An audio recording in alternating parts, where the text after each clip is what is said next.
सात संवाद या वृत्तवाहिनीत आपलं स्वागत आहे। तर चला पाहूया आजच्या घडामोडी। रोडे ग्रामपंचायतीमध्ये विकास कामांचा लोकार्पण सोहळा संपन्न। माजी जिल्हा परिषद अध्यक्षा ॲडव्होकेट निलिमा पाटील यांच्या हस्ते रोडे ग्रामपंचायतीमध्ये विकास कामांचे लोकार्पण करण्यात आले। प्रमुख अतिथी ॲडव्होकेट निलिमा पाटील यांच्या हस्ते प्रथम फणसवाडी रस्त्याचे लोकार्पण करण्यात आले। त्यानंतर गावाच्या वेशीपासून रोडे आदिवासी शाळेपर्यंत ढोल ताशाच्या तालावर त्यांना रोडे आदिवासी शाळेपर्यंत ग्रामस्थांच्या समवेत आणण्यात आले।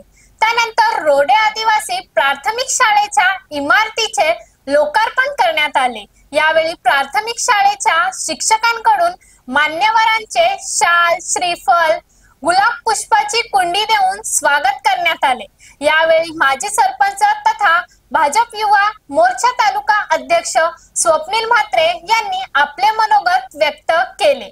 तर प्रमुख अतिथी ॲडव्होकेट निलिमा पाटील यांनी रोडे आदिवासी वाडीला विकास कामांसाठी निधीची कमतरता लाभणार नाही असे आपले मनोगत व्यक्त करताना सांगितले। रोड्यासारख्या गावामध्ये आपण जे विकास कामं करतो त्या विकास कामांचा निधी सरपंच असतील, उपसरपंच असतील, स्वप्नील भाई असतील किंवा ही ज्येष्ठ नेते असतील तुमच्या साऱ्यांच्या हातात दिल्यावर त्याचा विनियोग योग्य पद्धतीने होतो ह्याचंच हे एक उत्तम उदाहरण म्हणजे ही शाळा आहे।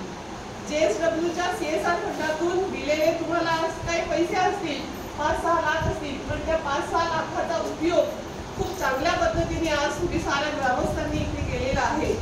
शाळेचं बांधकाम आपलं घर कसं बांधलं जावं त्या पद्धतीने या शाळेचं बांधकाम झालेलं दिसत आहे।